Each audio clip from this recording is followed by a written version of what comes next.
All right, so now the next step, we've gone through basic settings. Now we're at the registration side of things.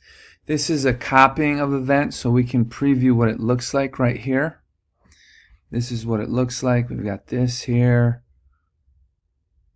This all looks pretty good. The date is correct.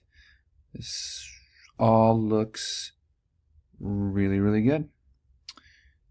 So we previewed it. Now if we wanted to edit some of these fields, like the first name, last name, we could ask for a phone number or something.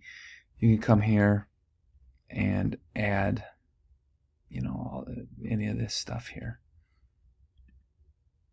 Obviously logo and design, you can get into a myriad of options here. Here's the logo. You can change that right here if you wanted to. That would take you into a bunch of other things. So that's that. Right now, this is pretty good. If you were creating it from scratch, you pretty much just follow the prompts there. But that is part one of the registration. Next, we'll get into notifications.